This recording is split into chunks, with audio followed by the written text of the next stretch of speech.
안녕하세요. 반갑습니다. 오늘 참 좋은 날입니다. 하나님께서 저와 여러분의 가정에 준비하신 하나님의 은혜와 평강이 넘쳐나기를 예수님의 이름으로 축원합니다. 열왕기하 6장 24절로 7장 2절까지 낭송합니다. 이후에 아람왕 베나닷이 그의 온 군대를 모아 올라와서 사마리아를 에워싸니 Sometime later, Benhadad king of Aram mobilized his entire army and marched up and laid siege to Samaria. 아람 사람이 사마리아를 에워싸므로 성중이 크게 추려서 나귀머리 하나에 은 80세겔이요 비둘기똥 4분의 1 값에 은 5세겔이라 하니 There was a great famine industry. The Suez lasted so long that donkeys had sold for 8 shekels of silver, and a quarter of a cup of seed passed for 5 shekels. 이스라엘 왕이 성 위에 지나갈 때 한 여인이 외쳐 이르되 나의 주 왕이여 도우소서.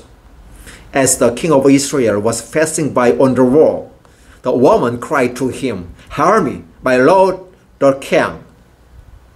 왕이 이르되 여호와께서 너를 돕지 아니하시면 내가 무엇으로 너를 도우랴? 타작 마당으로 말미암아 하겠느냐? 포도주틀로 말미암아 하겠느냐? 하니라. The king replied, If the Lord does not help you, where can I get help for you? From the threshing floor? From the winepress? 또 이르되 무슨 일이냐 하니 여인이 대답하되 이 여인이 내게 이르기를 내 아들을 내놓아라. 우리가 오늘 먹고 내일은 내 아들을 먹자 하매. Then he asked her, What's the matter? She answered, This woman said to me, Give up your son, so we may eat him today, and tomorrow we will eat my son. 우리가 드디어 내 아들을 삶아 먹었더니 이튿날에 내가 그 여인에게 이르되 내 아들을 내놓아라. 우리가 먹으리라 하나 그가 그 아들을 숨겼나이다 하느니라. So we cooked my son and ate him. The next day I said to her, Give up your son so we may eat him. But she had hidden him. 왕이 그 여인의 말을 듣고 자기 옷을 찢으니라. 그가 그 성 위로 지나갈 때 백성이 본즉 그 속살에 굵은 배를 입었더라. When the king heard the woman's words, he tore his robes as he went along the wall. The people looked, and there, underneath, he had sackcloth on his body.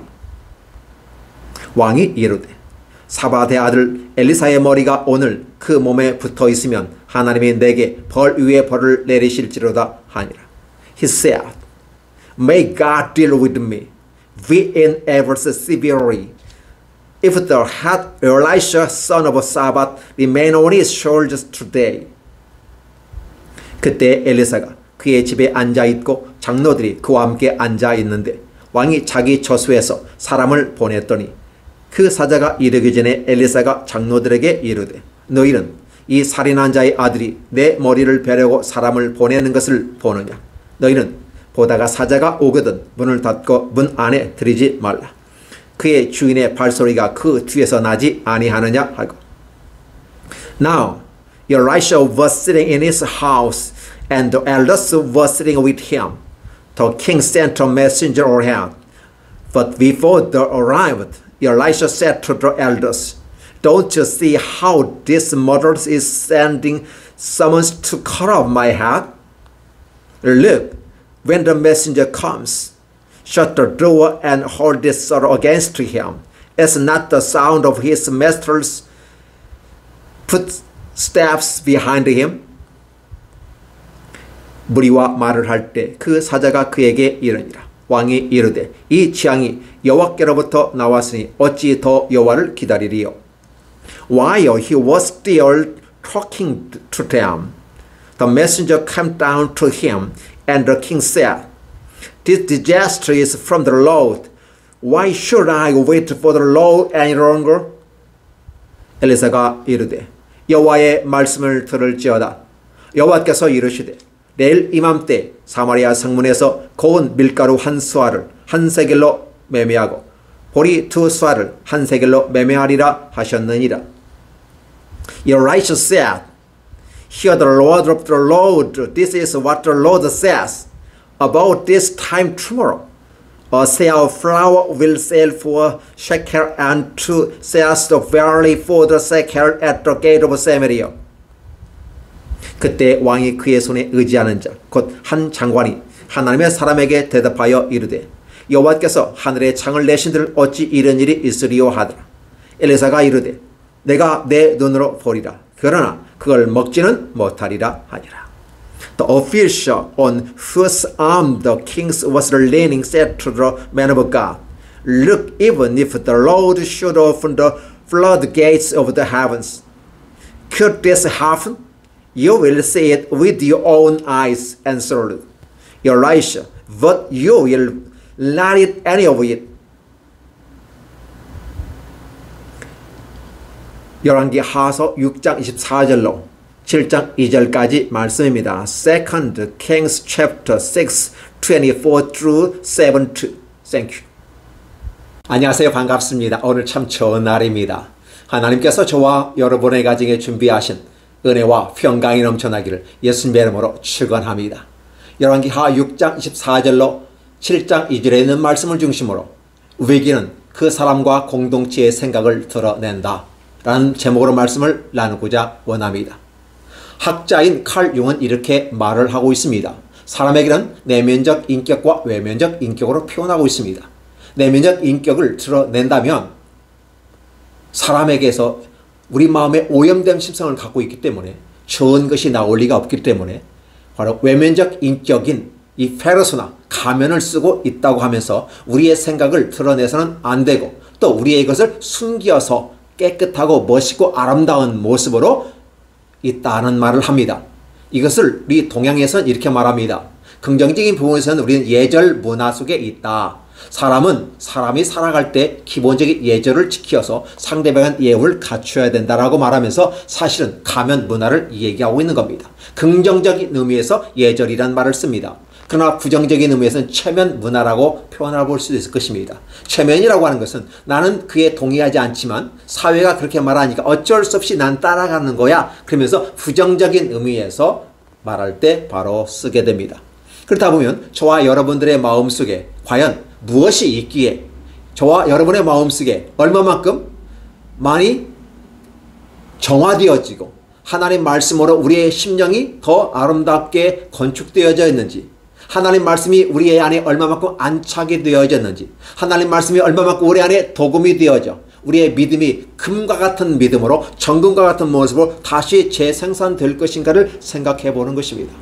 과연 저와 여러분의 내면적인 인격은 어떤 모습입니까? 우리는 숨겨져 있기 때문에 바라볼 수 없습니다. 오늘 제가 여러분에게 앞에 서서 하는 이 양복을 입고 와이셔츠와 넥타이에 이렇게 딱 갖추어 있는 이 모습 속에서 저의 모습은 그렇게 보일 겁니다. 그러나 내면의 모습은 어떠한 모습인지 우리는 상상할 수가 없습니다. 인간은 오염된 실성을 갖고 있기 때문에 이러한 걸 드러내는 순간 이 사회는 깨지고 한 가정이 깨어지고 하나의 인격이 박살나는 것입니다. 그래서 때로는 우리가 삶을 살아가면서 이 페르소나라고 하는 가면을 쓰고 가는데 적절하게 활용하면 예절 문화로서의 좋은 모습을 가지고 가지 않을까? 만약에 잘못 쓴다면 체면 문화라고 하는 부분 속에서 부정적인 의미로 가게 되는 모습은 아닌가를 생각해 봅니다. 오늘 북이스라엘이라고 한 나라는 바로 이 체면 문화에 이제 쌓여 있었습니다. 그래서 하나님께서는 이제 그 체면 문화를 좀 부셔보려고 하는 것입니다. 왜냐하면 겉으로는 하나님을 믿는 것 같이 얘기합니다. 그러나 사실은 북이스라엘 사람들은 하나님을 믿지 않았다는 것이 기본 정설입니다. 왜냐하면 바로 오므리 왕과 아합과 이세벨로 말미암아 선지자를 죽이고 단을 헐고 여호와의 언약을 무시해버리는 그런 다양한 하나님 핍박 정책, 하나님과 떨어지고 결별하는 정책, 그러면서도 바알과 아세르와 림몬과 기타 다른 신들을 섬겨나간 종교화되어지는 이러한 모습으로 가게 됩니다. 그러니까 여호와 하나님으로 말미암아 구원을 받고 여호와 하나님으로 말미암아 생명이 이어진다고 하는 이러한 부분에 대해서 따르지 아니하고 모든 종교는 다 똑같은 거야. 굳이 여호와 하나님 외에 다른 것, 우리는 비교 종교학을 통해서 모든 종교는 다 똑같은 것이고 이 산을 올라가는데 이쪽으로 올라가든 저쪽으로 올라가든 꼭대기만 올라가면 되는 거 아니겠어? 그러니까 모든 종교 똑같은 거야. 종교 다원주의를 이야기하면서 나아가게 될 때 우리는 이와 같은 위험에 봉착하게 되는 것입니다. 과연 우리 하나님은 다른 종교와 비교할 수 있을까요? 인간의 관점에서 바라볼 때 종교는 다르게 바라봅니다. 그래서 불교와 이슬람과 다른 종교에서 기독교를 바라볼 때 자기들과 다른 의미에서 기독교라고 말하지만은 기독교는 기독교가 아닙니다. 바로 기독인입니다. 그리스도인들의 모인 곳입니다. 그걸 하나의 이름으로 종교라는 문화로 딱 정의를 내릴 때 기독교라고 정의를 내리지만 그것은 외향적이고 내면적인 부분이 아닙니다. 내면적인 부분은 바로 신앙이라고 하는 부분이 있습니다. 물론 다른 종교들도 그 종교라고 하는 이름을 갖고 있습니다. 그리고 그는 겉의 모습과 내면의 모습이 있는 건 분명합니다. 그러나 우리는 다른 종교에 대한 관심이 별로 없습니다. 왜냐하면 우리 하나님은 생명이고 살아있고 들으시고 응답하시고 역사하시는 하나님이라는 사실을 우리가 알고 있기 때문에 굳이 그 살아계신 하나님 앞에서 다른 것을 추구할 필요가 없습니다. 만약에 하나님이 죽으신 하나님이고 역사하지 못하는 하나님이고 듣지 못하는 하나님이라면 우리는 굳이 하나님을 섬길 필요가 없습니다. 여러분이 응답하지 아니하시고 여러분에게 생명을 주지 않는 하나님이라면 왜 섬깁니까? 버리십시오. 그러나 저는 하나님은 살아 역사하시면서 함께 동행하고 저와 여러분을 끝까지 보호하시고 끝까지 인도하는 성도의 견인이라고 하는 불가항력적인 부분 속에서 그럼에도 불구하고 우리를 끌고 가시는 하나님의 놀라운 사랑을 알기 때문에 굳이 다른 것에 눈 돌릴 필요가 없는 겁니다. 하나로 만족할 수 있습니다. 여호와 하나님 한 분으로 만족할 수 있습니다. 그렇기 때문에 하나님은 엘리사를 통해서 하나님의 나라에 대해서 얘기를 합니다. 북이스라엘이 어떤 나라였다고 말씀을 드렸습니까? 하나님을 떠나버렸습니다. 80% 이상이 다른 종교를 따라갔고 종교 다원주의 속에서 어차피 산 꼭대기에 올라가는 목적지는 똑같다는 개념을 가지고 이 종교든 저 종교든 관계없이 살아가면서 뒤섞여버리는 혼합주의가 역사되는 그런 북이스라엘이었습니다. 그런데 그 나라에 엘리사가 등장하게 되고 하나님의 나라를 확산시켜 나갑니다. 한 개인의 가정에서부터 시작해서 바로 그 지역과 그 지역에 필요한 현안들을 다 해결해 갑니다. 이러한 과정 속에서 하나님의 나라가 역사화되고 마치 그 하나님의 나라는 외적인 부분에서는 어떻게 돼요? 큰 나무가 장사하는 것처럼 보이기도 하고 내적인 부분은 누룩이 퍼져서 하나님 말씀이 확산되어지고 숨어져 있어 숨죽이고 여호와 하나님을 섬겼던 그들이 이제 길을 피고 나올 정도로 그래서 선지자의 제자들이 많아져서 이제는 더 이상 한 곳에 운거할 수 없기 때문에 나무가 많고 널쩍한 그 요단강가에 중심으로 해서 새로운 거처를 만드십시다 하고 할 정도로 지금 하나님의 나라가 확장되어져 가고 있다는 사실을 얘기합니다. 그리고 엘리사가 앞전에 있었던 아람 군대가 쳐들어왔을 때 그들을 능히 이겨내고 그들을 대접하고 보냄으로써 더 이상 그들이 이스라엘에게는 여호와 하나님이 계시고 선지자가 있음을 알고 다시는 그들이 그 접경을 침범하지 않았다고 하는 것이 앞절에 나와 있습니다. 이러한 상태에서 바로 이스라엘의 많은 백성들은 그래도 하나님에 대한 신앙이 이제 부흥이 일어나게 됩니다. 그들의 마음속에 하나님이 싹 트고 있었다는 사실입니다. 그렇다면 하나님께서는 그 믿음을 한번 테스트해 볼 수 있지 않을까요? 우리가 테스트라는 개념을 가지고 봤을 때는 어떻게 됩니까? 한 단계에서 그 다음 단계로 넘어가는 긍정적인 의미에서 시험이 있습니다. 그러나 물론 템테이션이라고 하는 부분에 부정적인 시험도 있습니다. 이것은 올라가는 걸 끌어내리고 유혹하는 의미가 있기 때문에 그렇습니다. 근데 하나님께서는 저와 여러분에게 바로 테스트를 하게 되는 것이죠. 무슨 소리입니까? 이 테스트에 통과하게 되면 합격자가 되어지는 거고 합격자가 되면 그 영광과 능력을 다 얻게 된다는 사실입니다.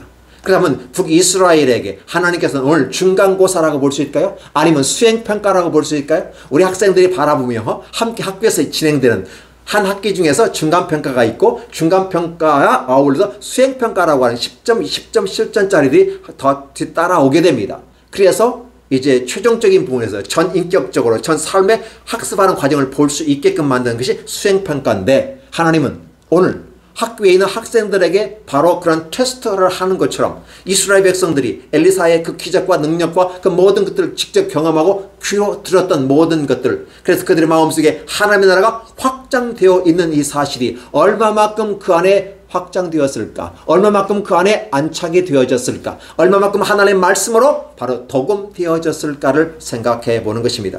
도대체 사람의 마음은 알아볼 수가 없어요. 10개를 물속은 알아도 한 개를 사람의 마음은 알 수 없다는 것이 우리가 일반적으로 말하는 것인 것처럼, 하나님께서 우리에게 하나님 말씀으로 그 모든 것들을 보여주면서 하나님의 나라가 이렇게 임하였습니다. 기적과 능력과 권능으로 함께 임하였습니다. 사람의 힘으로 할 수 있는 것이 아니라 하나님이 아니면 안 되는 이 사실을 직접 보여주었고 보았습니다. 그렇다면 이제 그것을 바라본 사람들은 믿음이 성장해야 하지 않을까요? 하나님께서 이스라엘에게 수많은 기적과 능력을 보여주었지만 사람들은 왜 믿음이 생기지 않을까요? 그 수많은 기적과 그걸 단순하게 기적으로만 바라봤기 때문에 그렇습니다. 그 기적을 바로 믿음과 결부시키지 않았다고 성경은 이야기하고 있습니다. 오늘 성경 말씀을 읽고 낭송했던 부분에 그들이 왜 그 말씀을 듣고도 그들은 믿음으로 좋은 결과를 맺지 못하고 악한 길로 말미암아 악한 길로 갔을까? 단지 듣고 보고 즐기는 쇼를 보는 것으로 끝나버렸습니까? 하나님의 나라가 쇼입니까? 하나님의 나라는 쇼가 아닙니다. 그래서 하나님의 나라는 기적이란 말보단 기사라는 말을 쓰게 됩니다. 기적은 놀라운 사건이 발생할 기적이라고 말하지만 기사라는 말을 쓸 때는 그 기사에는 뭐가 포함됩니까? 그 기적에 따른 의미가, 무엇을 표현하고자 원하는 의미가 포함되어 있기 때문에 그 기사는 놀라운 것입니다. 성경에 있는 모든 것은 기적 플러스 의미가 따라온다는 것이었습니다. 그렇다면 이 모든 것을 믿음으로 연결시킨 자들은 구원에 들어가거니와 안식에 들어가거니와 이렇게 표현을 성경은 하고 있습니다. 그렇다면 믿음으로 연결시키지 못한 사람들은 어떻게 될까요? 여전히 그들의 내면 속에 겉에 종교라고 한 이름 속에서 갇혀있고 그 내면에 부정하고 악하고 더럽고 취한 것들이 drunkard, 그죠? 술 취함과 방탕과 오염된 이 모습으로 말하면 득실거리는 모습은 아닐까요? 예수님께서 당시의 지도자들을 향해서 그렇게 표현합니다. 겉으로는 지도자요, 바리새인이요, 그렇죠? 사두개인이요, 또 서기관이요, 선생입니다. 그런데 너희들은 회칠한 무덤과 같다라는 표현을 주님이 쓰셨다면 회칠한 무덤은 무엇일까요? 무덤은 보기가 흉합니다. 그래서 그거를 어떻게 해요? 하얀 거로 쫙 발라버립니다. 그러니까 깨끗하게 보이고 좋아 보입니다. 겉으로는 좋아 보이죠. 즉 우리가 말하고 있는 칼 융이 말하는 페르소나라고 하는 가면이 가려져 있기 때문에 바로 보이지 않습니다. 그러나 그 안에는 뭐가 득실거린다? 인간의 욕정과, 그렇죠? 세상의 자랑, 안목의 정욕, 이생의 자랑, 이 모든 것들이 다 우리 안에 득실거리고 있다는 것입니다. 물론 그것은 인간이기 때문에 당연히 가지고 올 수밖에 없습니다. 그러나 오늘 저와 여러분의 마음속에 하나님은 새로운 도시를 꿈꾸고 있습니다. 이 내면적 인격을 하나님은 다시 말씀으로 세우기를 원하신다는 것입니다. 그래서 엘리사를 통해서 말씀을 전하고 기적을 통해서 하나님 나라가 임을 보게 하고 그런 말만 믿음을 연결시키고 하나님 나라가 우리 안에 어떻게 임하는지 그리고 우리 안에 얼마만큼 말씀이 도금되어 있는지를 테스트해 본다는 사실입니다. 과연 이스라엘이 합격점을 받을 수 있을까요? 하나님은 이렇게 합니다. 이후에 이렇게 NIV 성경에서 이렇게 sometime later라고 써요. 그러니까 앞에 하나의 아람 사람들이 이스라엘을 공격했던 그때가 지나고 난 다음 그 이후인데 어떠한 시점인지는 몰라요. sometime later. 그러니까 정확한 그 타임이 아니라 어느 한 시점에 라는 표현을 해요. 무슨 소리냐면 하나님께서 이스라엘 향해서 테스트하는 이 모습에서 새로운 한 시대가 닥쳤는데 이 벤하닷이라고 하는 왕이 나타나게 됩니다. 벤하닷이라고 하는 하다드라고 하는 신이 있는데 그 신의 아들이라는 거죠. 대개 보면 왕들은 신의 아들이다 이런 말을 씁니다. 천자라 이런 말을 쓰게 돼요. 그러니까 벤하닷이라는 이름 자체가 바로 신의 아들이죠. 근데 다른 신, 하다드의 신의 아들이니까 여호와 신을 섬기는 북이스라엘을 공격하는 거죠. 사실은 어떻게 됩니까? 공격해서는 안 되는 거죠. 왜냐하면 아람이 섬기는 여러 신들과 북이스라엘 섬기는 신이 똑같아요. 그러면 같은 형제니까 공격하지 않아야 되지 않을까요? 그러나 인간에게는요, 어떤 욕망이 있습니다. 하나님께서도 이 베나다드에게 그 기회를 주시는데 바로 이 베나다드를 통해서 하나님 나라 백성을 어떻게 훈련시킨가를 계획을 갖고 있었던 것이죠. 그래서 베나다시 이제 군사를 모아 그의 온 군대를 모아, 그리고 온 군대라고 하는 거 뭘까요? 전체 entire army 그랬는데 온 군대를 가지고 와서 사마리아를 에워쌌다. 그런데 왔으면 공격을 하고 어떻게 작전을 해야 하지 않을까요? 근데 하나님은 이스라엘 백성을 어떻게 돼요? 테스트하고 마치 은을, 금을 도가니에 집어넣고 단련해서 순도 높은 금과 은을 뽑아내려고 하는 것처럼 어떻게 이스라엘의 마음속에, 이스라엘 공동체 속에 하나님의 신앙과 하나님의 말씀이 안착이 되었는지를 한번 테스트해 보는 것입니다. 과연 북이스라엘은 성공했을까요? 통과했을까요? 보시는 겁니다.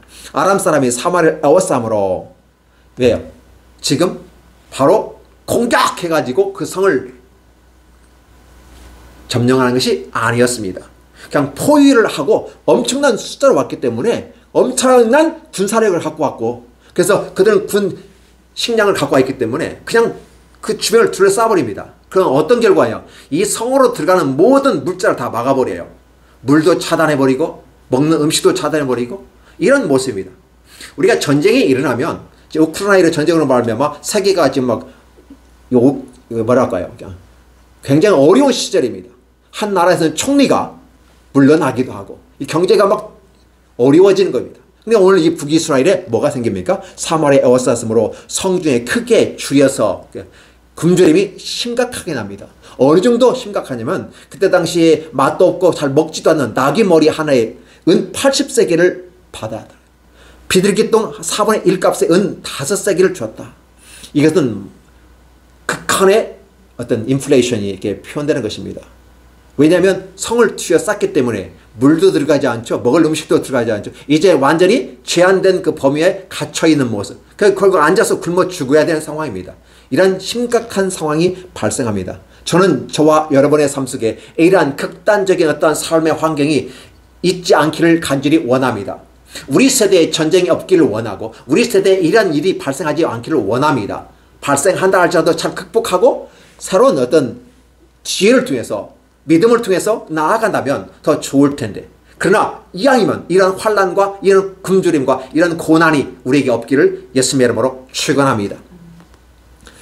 드디어 보세요. 이제 왕이라고 하는 것, 이 존재는 사실 한 나라를 이끌고 한 나라를 새로운 길로 가고 어려운 위험이 있으면 앞서서 그 문제를 돌파를 찾아서 지혜자를 모으고 힘을 모아야 되는 그것이 바로 지도자 왕입니다. 근데 이 왕이 하는 일이라고 하는 아무것도 없어요. 그냥 성 위로 지나가면서 사람들이 어떻게 살아가고 있는가 보는 겁니다. 사실 자신도 답답한 거죠. 엄청난 군대가 뒤에 싸고 있으니까 왕으로서 할 일이 아무것도 없어요. 자, 그때 한 사건이 발생하죠. 오늘 주인공 여러 사람이 나오는데요. 이제 제가 한 분 중심으로 한번 생각해 보았으면 좋겠습니다. 이스라엘 왕의 생각은 뭘까요? 한 여인이 와서 나의 주 왕이여 도와주십시오. 그건 누구나 지금 어렵기 때문에 그런 것 나오리라고 왕은 생각했습니다. 왕이 이르되 여호와께서 너를 돕지 아니하시면 내가 무엇으로 너를 돕겠는가? 타작마로 말면 하겠느냐? 포도철로 말면 하겠느냐? 이 말은 나는 아무것도 힘도 없어. 하나님이 너를 돕지 않으면 내가 해줄 수 있는 게 아무것도 없어. 지금 내가 뭘 하겠어? 사실 이 말은 왕으로서 할 일이 아니죠. 할 말도 아닙니다. 그런데 그래도 왕이라고. 그래 도대체 들어보기나 하자. 무슨 일이냐? 하고 여인에게 묻습니다. 그 여인이 말합니다. 우리는 이 장면을 성경에서 좀 빼버렸으면 좋겠다는 생각을 들 정도로 심각한 상태입니다. 한 여인이 와서 내 아들을, 이게 두 여인이 와서 얘기하는데 한 여인이 이렇게 말합니다. 네 아들을 내놓아서 우리가 오늘 그 아들을 삶아 먹자. 그리고 난 다음에 내일은 내 아들을 내어놓을 테니까 같이 먹어서 우리의 목숨을 연명하자라는 것이었어요. 그러니까 이건 누구도 모르고 아무도 모르게 쉬쉬 하면서 진행됐던 얘기예요. 거래가 형성된 겁니다. 그런데 둘째 날에 와서 오늘 이제 네 아들을 내놓아서 우리가 먹자 하니까 그 아들을 숨겨버렸다는 거죠. 이게 계약이 파기가 되는 거예요. 있을 수 없는 아니겠습니까? 사실 이 계약입니까? 사람이 계약이라고 하는 부분은 기본 도덕과 윤리와 상식의 법의 근거에서 만들어지는 것이 계약입니다. 상호 간에 합리적으로 인정을 해야 되죠. 만약에 이러한 윤리적인 걸 넘어서서 한다면 그건 계약 파기가 되고 무효 처리해야만 하는 것이죠. 자, 왕이 그 여인의 말을 듣고 자기 옷을 찢어버렸습니다. 왜?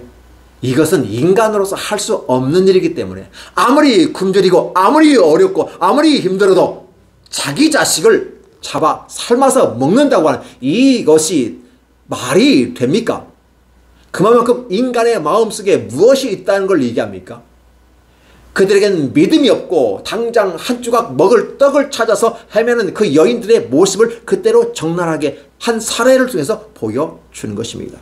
그 왕이 옷을 찢으면서 가는데 그 속살에 베옷을 입었어요. 문제는 뭐냐면 왕이 베옷을 입으니까 마치 굵은 이 베옷을 입으면 회개하는 그런 모습처럼 보여질는지는 모르겠지만 체면 문화에 갖춰진 이 왕은 진심으로 마음으로 회개하지 아니하고 겉모습만 베옷 입고 속살에 입으면 껄껄한 옷을 입고 다니는 거죠. 이게 겉에 사람들 보니까 어때요? 사람들이 백성이 보니까 일부러 보이라고 하는 것처럼 보이는 거예요. 왕이 지금 겸비한 것처럼 보이면서 베옷을 입었는데 백성들이 본즉 그랬다는 거예요. 이게 보이기 위한 베옷을 굵은 베옷을 입은 것처럼 보여요.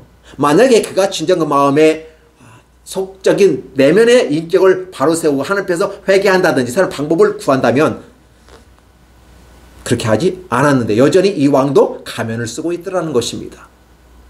그러다 보면 이제 왕은 그렇게 하는데 이 여인들의 모습은 어떻습니까? 아까 얘기한 것처럼 소위 말해서 암묵적으로 흙의 거래, 어둠의 거래를 하는 거죠. 여러분 기억해 주세요. 어머니라고 하면 자기 자식을 낳고 그 자식을 위해서 목숨을 버리는 게 어머니입니다. 그런데 자기가 굶주렸다고 해서 자기 자식을 삶아먹고 오늘은 내 자식, 오늘은 네 자식 삶아먹는 이 정도의 이 일이 이 사마리아 성에서 일어났다고 한 이 사실은 이건 어떻게 표현을 사람이 말로서 형용할 수 없는 이러한 극한의 모습을 보여주면서 인간이 어느 정도까지 악해질 수 있는가라는 거예요. 짐승들도 자기 새끼는 안 잡아먹는 것으로 보입니다. 물론 짐승이기 때문에 잡아먹습니다. 어떤 곤충들은 교미가 끝난 다음에 수컷을 잡아먹는 암컷도 있어요. 새끼를 위해서 잡아먹는다고들 합니다. 서로가 잡아먹어요. 인간이 이래서는 안 되잖아요. 왜? 인간이기 때문에 하나님의 형상과 모양을 창조된 그 사람들이기 때문에 안 되는 거잖아요. 그나마 어떻게 돼요? 이러한 모습이 과연 표현된다고 하는 이 사실은 아직 북이스라엘의 많은 사람들이 하나님 앞에서 어떤 모습인가를 단적으로 보여주고 있는 것입니다. 왕이 이르되, 그래서 왕 같은 건 이제 이런 부분 속에서 어떤 반응이 나오는지 보시기 바랍니다. 왕이 굵은 베옷을 입고 회개하는 모습으로 다녔다면 이런 말을 하지 않았을 겁니다. 근데 왕이 결국은 어떻게 되냐면 이 모든 것은 어떻게 된다? 원인이 하나님께로부터 왔다. 이 재앙이 하나님께로 왔다. 첫 번째. 두 번째는 뭐라 합니까? 하나님을 원망합니다. 그럼 하나님께 왔기 때문에 하나님이 해결해야 되는데 하나님이 해결하지 않는다는 겁니다. 그 앞서서는 엘리사를 통해서 얼마든지 다 승리를 해줬다면 이번에도 엘리사가 해야 되는데 엘리사가 가만히 있는 것 같아요. 왜 가만히 있을까요? 여러분 시험지를 나눠준 선생님은 학생이 시험지를 잘 풀 때까지 기다리는 겁니다. 선생님이 쫓아가면서 답안지를 알려줄 수는 없잖아요. 엘리사가 가만히 있는 겁니다. 이 장면을 기억하시면 쉽게 우리가 이해를 할 수 있습니다. 그러니까 왕과 백성들은 어떠한 삶의 모습 속에서 마치 은이 도가니 안에서 들끓고 순도 높은 모습으로 나오기까지 아픔과 고통이 있는데 그 아픔과 고통을 겪으면서 그들은 어떤 행동과 어떠한 말과 어떤 삶의 태도로 나오는지를 보여주는 건데 왕이 그렇게 하나님으로부터 왔다고 말하고 있고 그 다음에 그 원망을 하나님께 돌리고 세 번째는 하나님의 선지자 엘리사의 목을 쳐서 문제를 해결해 보려고 합니다. 여러분 기억해 주세요. 이게 해결 방안입니까? 이게 해결 방안일까요? 아니잖아요. 지금 외국 군대가 아람 군대가 둘러싸여 있고 이 선지자 하나 죽인다고 해서 문제가 해결되나요? 그렇게 해서는 아니 되는 건 아닙니까? 그럼 왕의 입장에서는 어떻게 했으면 좋을까요? 여러 장로들과 지혜자들을 모아서 이 국난을 어떻게 극복할 것인가라는 고민이 여기에 없어요. 단지 먹고 마시고 왕이라고 한 그 부분 속에서 권력을 누리고 압제하고 자기만은 잘났다고 떠드는 그 체면의 가면을 쓰고 있는 이 왕의 모습을 그대로 보여줘요. 그래서 하나님은 이스라엘에 얘기합니다. 너네들이 왕을 세워달라고 했잖아. 선지자가 아니라 왕을 세워달라고 했잖아. 그럼 왕을 세워줬으면 왕과 더불어 좋게 만들어 가야 되는데 지금 뭐 하고 있니? 라는 걸 보여주고 있는 것입니다. 왕은 지금 사바세 아들 엘리사의 머리가 오늘 그 몸에 붙어 있으면 하나님이 내게 벌 위에 벌을 내리실지도 하니라. 반드시 죽이겠다는 거거든요. 내가 안 죽이면 내가 벌 받겠다는 거거든요. 이러한 왕의 모습, 합격점입니까? 불합격점입니까? 당연히 불합격점이죠. 그리고 그렇게 우리에게 왕을 주셔서 외쳤던 그 이스라엘 군중들, 이게 한 여인의 대화 속에서 간구 호소 속에서 나타나는 거지만 이 여인이라고 하는 개념은 북이스라엘 전체를 얘기합니다. 하나님은 시온의 딸들이여 표현하면서 바로 그 표현을 쓰고 있거든요. 즉 이스라엘은 신부된 자로서 여성적인 표현을 쓰는 거죠. 이 여인들의 이런 표현을 했다고 하는 것은 여전히 어떻게 북이스라엘은 불합격점에 있고, 아니 불합격점에 아니라 아예 땅바닥을 기고 있다, 바닥을 치고 있다라는 걸 보여주고 있는 것이죠. 자, 그러면 이러한 장면에 또 왕의 편에 한 사람이 있죠. 왕의 장관, 왕의 권력 수반자 장관이 이제 왕의 명령을 따라 엘리사를 치러 가는 과정을 봅니다. 그런데 문제는 뭐냐면 이 장관도 여전히 어떻게 군림하는 자세, 장관이라는 가면을 쓰고 자기 잘난 맛에 살고 있고 하나님과 관계없는 삶을 살면서 하나님의 이름을 운운하고 이런 장관의 모습을 봅니다. 엘리사가 그 말을 하죠.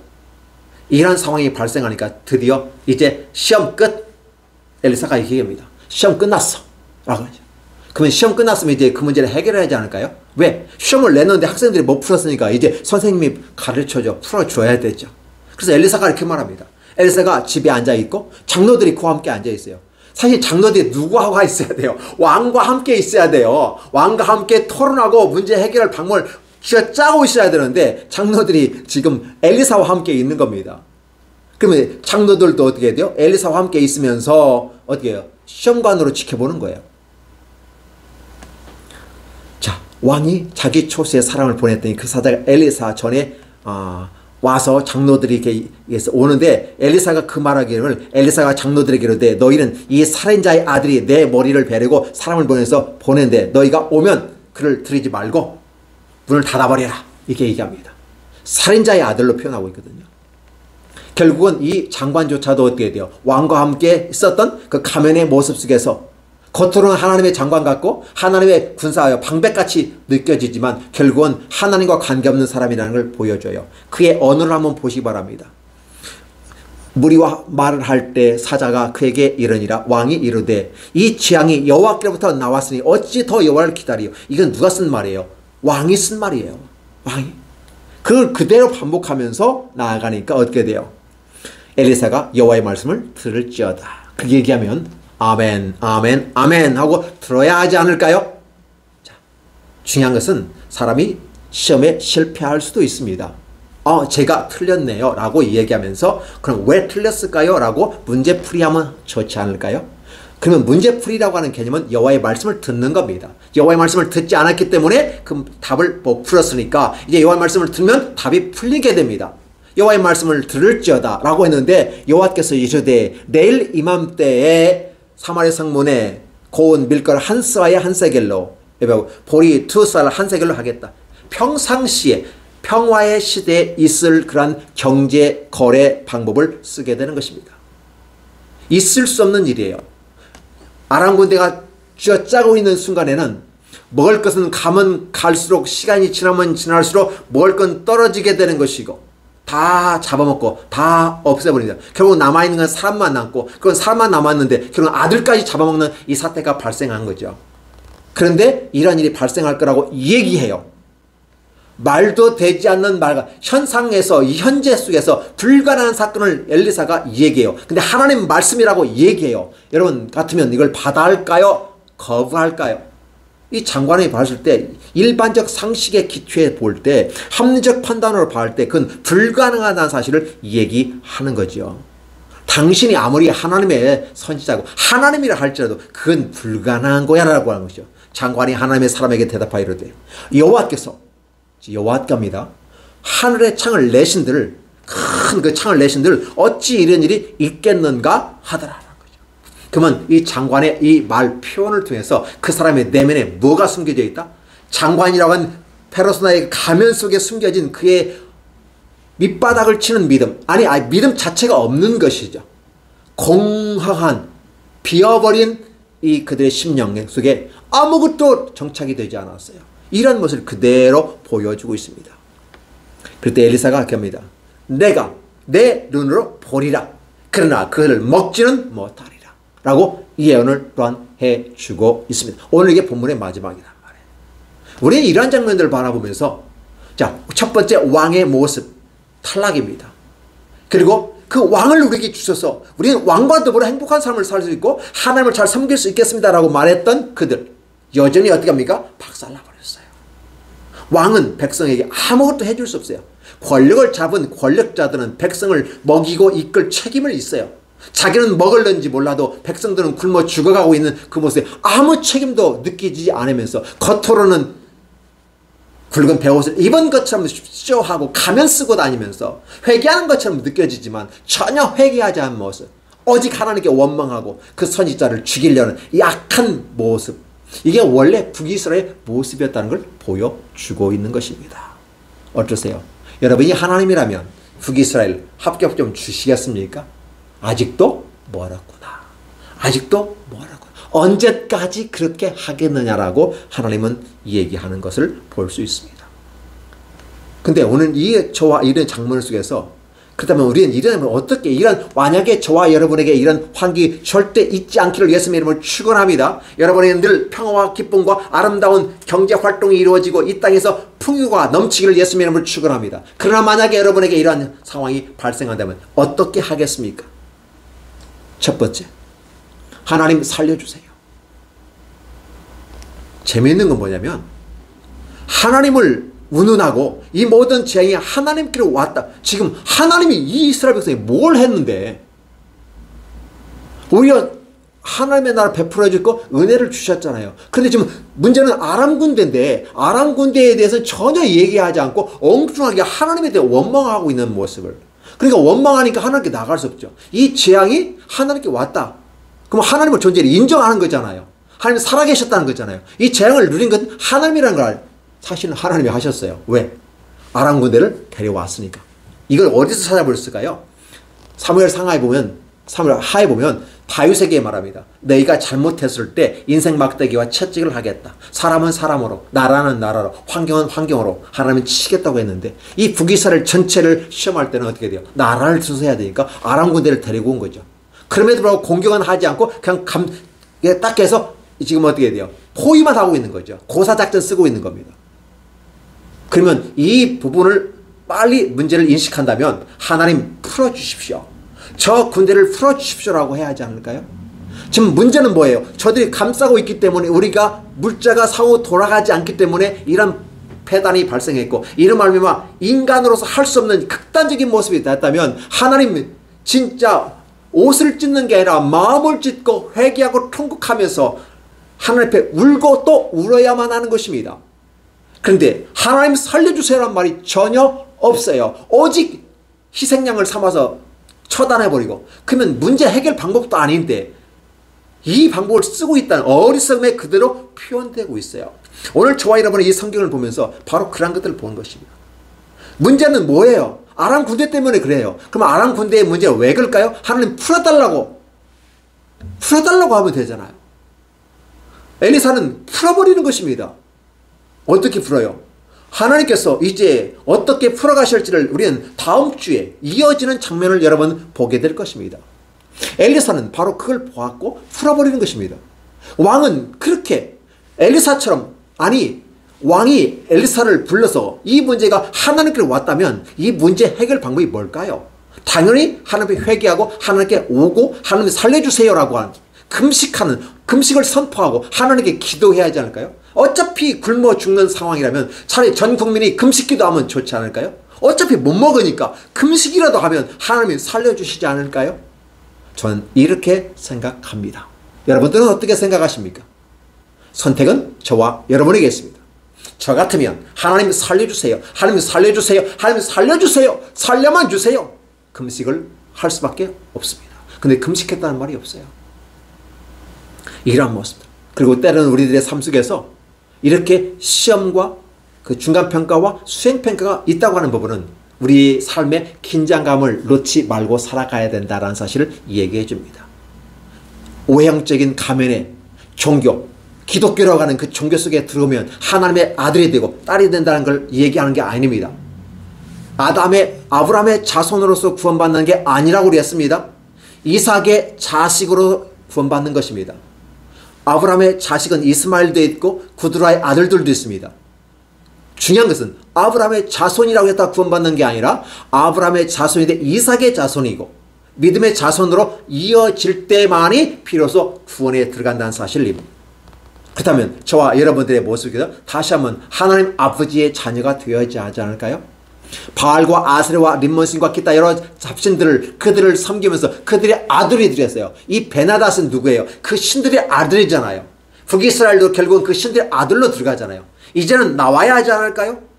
말하지 못하고 듣지 못하고 주지 못하고 살아있지 않는 그 신들의 아들로서가 아니라 살아서 역사하고 그 문제를 해결하는 여호와 하나님의 아들로서 나와야 하지 않을까요? 북이스라엘에 향해서 너희는 내 아들이라고 말하는데 그들은 말하면 우리는 남의 아버지 따라갈래요 하고 가는 모습, 그런 형상과 형국을 이루고 있다는 사실입니다. 그렇다면 저와 여러분들이 어떻게 해야 될까요? 이제는 하나님께로 나와야 됩니다. 코로나로 말미암아 하나님께 등하시했던 이 모습 속에서 다시 나와서 대면 예배 드려야 됩니다. 정한 시간에 정한 장소에 함께 인격적인 교류가 이루어지는 대면 예배가 중요한 것이고, 부득이 안 되면 유튜브를 통해서라도 하나님 말씀을 가까이 하려는 그 마음의 사모함과 열정, 그래서 우리들의 내면에 더럽고 썩어진 뭉그러뜨려지는 이 냄새나는 이런 걸 청소해버리고, 그래서 예수님께서 성전을 청소해버리잖아요. 어떤 청소? 비둘기 팔고 소 팔고 장사하는 이런 것들 첫째로 다 해서 성전 청소해버리는 것처럼 우리들의 욕심과 경제적인 욕심과 이런 것들을 말미암아 있는 이 모든 걸 다 청소해버리는 것입니다. 그리고 다시 시작하는 것입니다. 무엇로? 하나님 말씀으로 다시 한번 도배하고, 하나님 말씀으로 다시 한번 기둥을 세우고, 하나님 말씀으로 어떻게 해야 돼요? 도금을 해서 우리들이 하나님의 성전으로 쌓아져 가야만 하지 않을까요? 너희가 하나님의 전을 어찌 도적의 도굴로 만드느냐. 주님의 음성이 저와 여러분에게 들리기를 예수님의 이름으로 축원합니다. 이제는 우리의 마음을 청소하십시다. 내면의 인격적인 이러한 것을 청소하고 이제는 다시 하나님의 성전으로 우리 안에 건축하시기를 원합니다. 나는 부자라 라고 말하는 요한계시록의 라오디게아의 그 모습처럼 너희는 눈이 멀었구나. 겉으로 봤을 때 너희가 부자같이 느껴지지만, 경제적인 부자같이 느껴지지만 너희는 실상은 가난한 자다. 벌거벗은 줄 알지 못하느냐라고 말하는 거죠. 그렇다면 저와 여러분의 마음속에 무엇을 해야 될까요? 하나님은 우리 안에 거하시는, 우리의 몸을, 우리의 마음과 우리의 생각을 성전 삼아서 우리 안에 계시기 때문에 우리 안에 있는 내면의 인격을 우리는 청소를 해야 합니다. 예수께서 청소하셨던 것처럼 말입니다. 그래서 우리의 더럽고 추하고 악한 것들 다 내어버리고 다 청소해버리는 것입니다. 돈, 경제 이런 것들이 우리의 발목을 붙잡고 있습니다. 최면이 우리를 붙잡고 있습니다. 그러나 환난과 고통을 통해서 우리의 믿음의 순도를 높여가고자 하는 하나님의 이러한 놀라운 계획이 있었다는 걸 생각해 보면서 오늘 위기는 우리의 각 사람의 그 공동체의 그 모습을 드러낸다, 생각을 드러낸다라는 걸 보면서 북이스라엘의 이 생각을 드러내고, 이것은 바로 저와 여러분을 드러내고 우리를 시험하고 테스트하는 하나의 중간 시험이고 수행평가였다. 마지막에 기말고사, 마지막 종결평가, 총결발표를 받을 때는 어떤 모습일까요? 이제는 게임 끝나는 것입니다. 그 총괄평가가 있기 전에 이 중간과 수행평가를 통해서, 모니터링을 통해서 우리는 우리의 삶을 점검하는 것입니다. 오늘 저와 여러분이 예배를 드리는 이 모든 모습도 바로 중간평가하고 수행평가를 하기 위한 점검하는 것입니다. 말씀으로 함께 점검하고 다시 한번 말씀을 세워가고 우리의 마음의 성전을 건축해가는 것입니다. 솔로몬처럼 아름답게 건축만 해놓고 마음이 떠나버렸다면 의미가 없는 거예요. 화려하고 멋진 아름다운 세상의 성전이 아니라 우리들의 마음에 하나님 말씀으로 다시 세워지는, 엘리사를 통해서 북이스라엘을 건축하고 북이스라엘의 신앙을 세워나가는, 하나님의 나라를 세워나가는 이런 놀라운 역사가 오늘 저와 여러분에게 있기를 원하고, 우리 교회와 이 지역사회에 있기를 원하고, 한국 교회에 있기를 원하는 것입니다. 그리고 이 땅에 모든 하나님의 말씀을 필요하고 하나님의 말씀을 사모하기를 원하는 모든 사람들의 내면적인 인격을 청소하고 수정함으로써 다음에 시험이 있을 때 통과, 합격이라는 소리가 있기를 예수님의 이름으로 축원합니다. 기도하겠습니다. 하나님 감사드립니다. 우리의 연약함과 부족함을 아시지만 늘 채워주시고 함께 이끌어 가십니다. 그런 말미암아 우리를 늘 테스트해 보면서 우리가 얼마만큼 성장했는가, 우리가 얼마만큼 키가 컸고 우리가 얼마만큼 잘했는가를, 육체를 바라보면서 또한 우리의 내면의 믿음의 세계를 체크해 보시는 하나님 앞에서 환난과 어려움과 고통을 통해서 우리를 흔들어 보고 우리가 어느 정도 있는지를, 합격인지 불합격인지, 또 얼마만큼 수정하고 얼마만큼 보완할지를 스스로 볼 수 있는 길을 열어 주셔서 감사드립니다. 예수께서 성전을 청소하신 것처럼 우리도 우리 안에 성전을 청소하게 하시고 하나님의 말씀과 그 율례와 강령을 떠나서 하나님 우리의 심령이 성전이 되어지게 하옵소서. 금과 화려한 아름다운 것으로 솔로몬이 성전 지은 것처럼 짓지 않게 하시고 말씀과 성령으로, 물과 성령으로, 피로 말미암아 우리 안에 세워지게 하여 주시옵소서. 성령 하나님, 그리고 세례받는 그 모습 가운데 또 십자가에 죽으시는 그 피 흘리심으로 말미암아 이 모든 것이 말씀에 기초하고 성령과 물과 피로서 우리의 성전이 세워지는 놀라운 축복이 있게 하여 주시옵소서. 예수님의 이름으로 기도하옵나이다. 아멘.